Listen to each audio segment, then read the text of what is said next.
Good morning बच्चों, आपका एक बार फिर से ऑनलाइन क्लास में स्वागत है और मैं आशा करती हूँ कि आप सभी बच्चे घर पर स्वस्थ और सुरक्षित होंगे।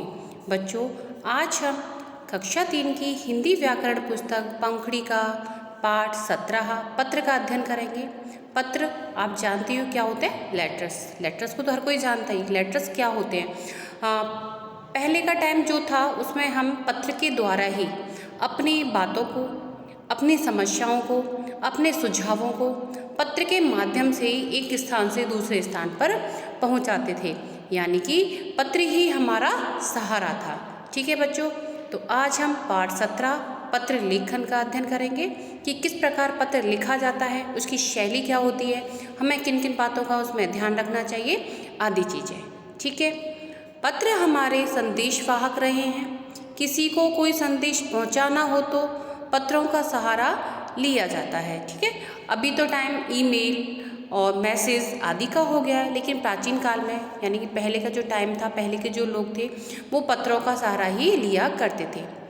पत्र लेखन एक कला है जिसमें थोड़े शब्दों में अपने मन की बात, हालचाल, स्थिति का वर्णन किया जाता है।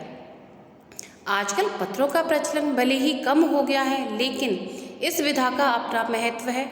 वर्षों पूर्व पत्र संदेश भेजने का एक मुख्य साधन थे।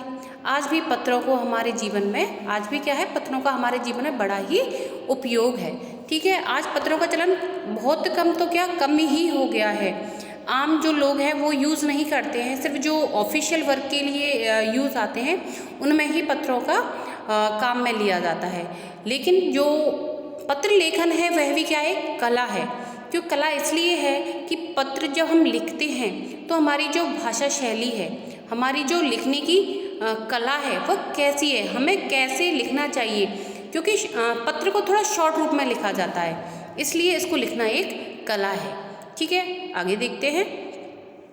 पत्र लिखते समय ध्यान देने योग्य बातें। अब बताया गया कि पत्र लिखते समय हमें किन किन बातों का ध्यान रखना चाहिए। जैसे सबसे पहली बात है, पत्र की भाषा सरल व स्पष्ट होनी चाहिए। जब हम पत्र लिखते हैं तो सबसे प्रमुख बात यह है कि पत्र की जो भाषा है वह कैसी सरल होनी चाहिए, एकदम कि सामने वाले को आसानी से समझ में आनी चाहिए और स्पष्ट होनी चाहिए, यानी कि एकदम क्लियर होनी चाहिए कि सब कुछ हमें पता चल रहा है कि क्या क्या लिखा गया है। ठीक है, पत्र पृष्ठ के बाईं ओर से प्रारंभ करना चाहिए और हमेशा क्या करना चाहिए, जो पत्र है, जैसे सपोज करो ये पेपर है, पेपर के हमेशा ये दाईं ओर हो जाता है, ये बाईं ओर हो जाता है, तो हमें बाईं ओर से स्टार्ट करना चाहिए।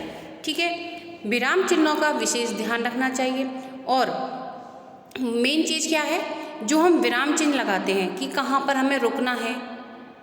ठीक है, आदि चीज़ किससे पता चलती है? विराम चिन्हों से ही पता चलती है कि कहाँ फुल स्टॉप लगेगा, कहाँ कॉमा लगेगा, कहाँ क्वेश्चन मार्क लगेगा, तो ये विराम चिन्ह है। तो इन चीज़ों का हमें विशेष रूप से ध्यान रखना चाहिए।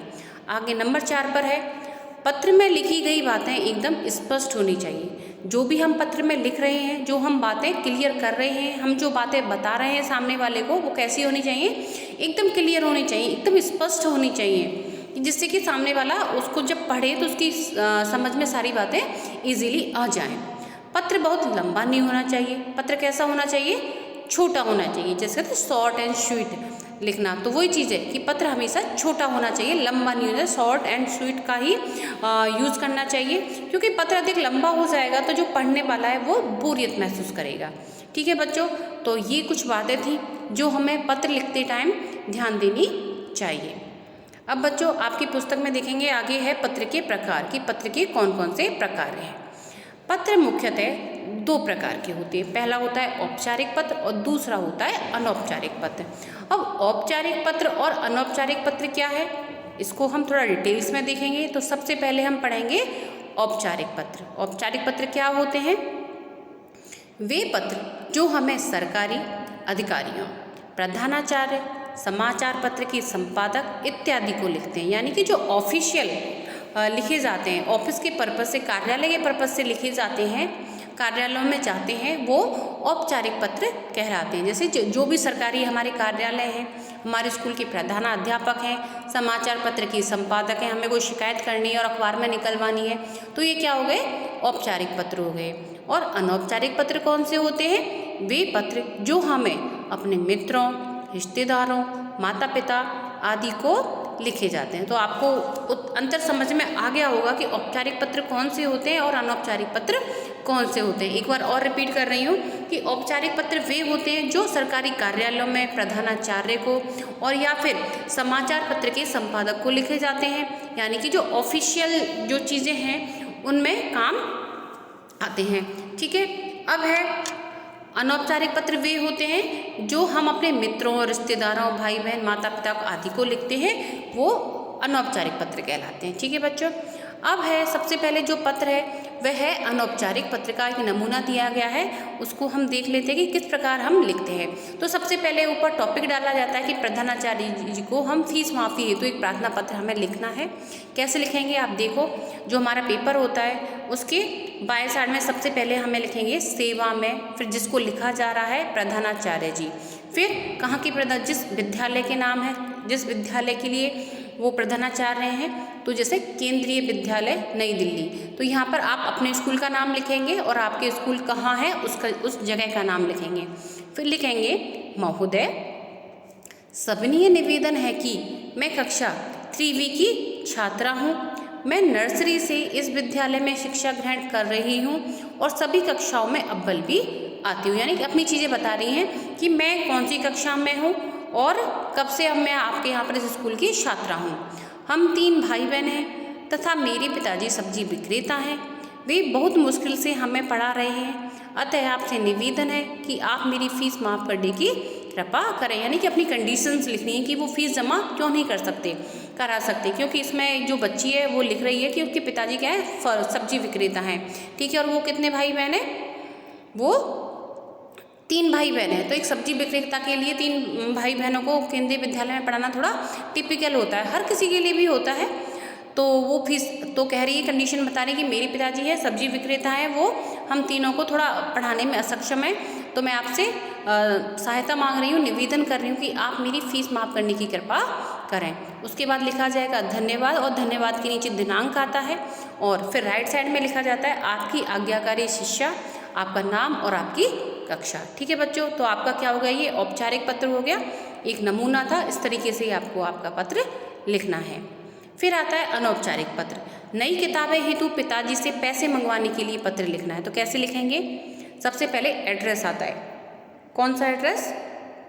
जहाँ पर पिताजी रहते हैं, G8 मालवीय नगर, रोहतक। ऐसे ही जब आप किसी को लिखोगे तो उनका एड्रेस आएगा। आदरणीय पिताजी, सादर प्रणाम, मैं यहाँ कुशल पूर्वक हूँ। आशा है कि घर पर सभी लोग कुशल पूर्वक होंगे। अगले महीने मेरी परीक्षा शुरू हो रही है, उसी की तैयारी करने के लिए कुछ किताबें खरीदनी हैं, अतः आपसे निवेदन है कि किताबें खरीदने के लिए मुझे पैसे भेजने की कृपा करें। शेष सब ठीक है। माताजी को मेरा प्रणाम और छोटी को प्यार। अब इसमें ये लिख रहा है, जो जैसे सपोज करो कि मुझे पत्र लिखना है मेरे पिताजी को, तो सबसे पहले मैं पिताजी का एड्रेस लिखूंगी।